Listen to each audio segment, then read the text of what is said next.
I'm Rantasmo, and Clive Barker needs more gay.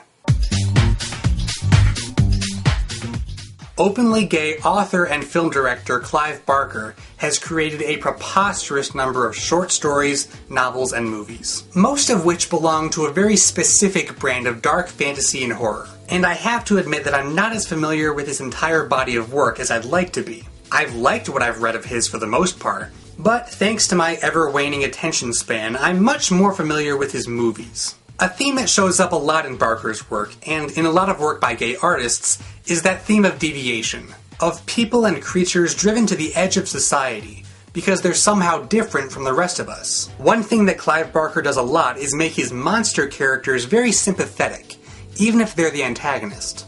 They're not really evil, just misunderstood. Like, maybe they're just way more into BDSM than most people. Pinhead's become a veritable horror icon, but some people forget that in the first two Hellraiser movies, which Barker had the most involvement in, he's not really a villain.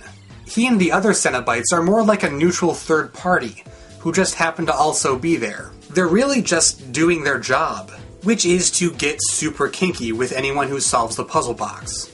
Kinky in the sense of, you're not using all your skin, are you? Or take Candyman, which is based on a Clive Barker story. As far as slasher monsters go, Candyman is fairly sympathetic. Almost romantic, actually. Even with that hook hand, he's kinda dreamy. Be my victim.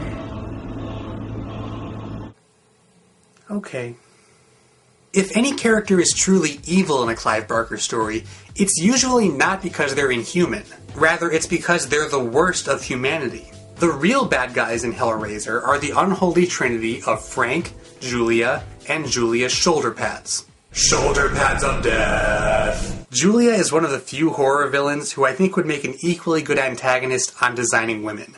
But nowhere is the sympathetic monster more evident than in one of Barker's lesser-known, lesser-liked movies, Nightbreed, which I'll admit is a guilty pleasure of mine.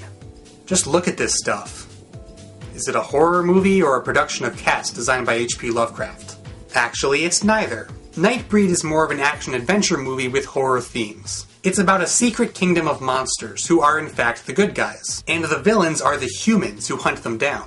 Led by a crazed serial killer played by, holy shit, is that David Cronenberg? Naked Lunch director David Cronenberg is in this movie? That seems sort of out of place.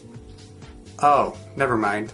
I mostly just love the world this movie creates. As grotesque as some of the monsters are, and as little as we actually learn about them, they all just seem sort of fun to be around.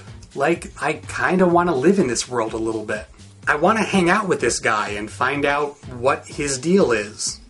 Why does he have eels? I think that, gay or straight, we've all flirted with the idea of blending into a society that we don't belong to, just to see how the other side lives. There's a quote from Clive Barker that I think sort of sums up the gay experience. This isn't just about acts performed in the bedroom.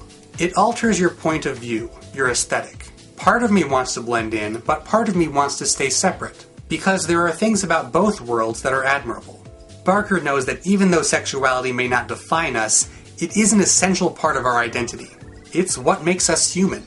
Or, as the case may be, it makes us whatever this is.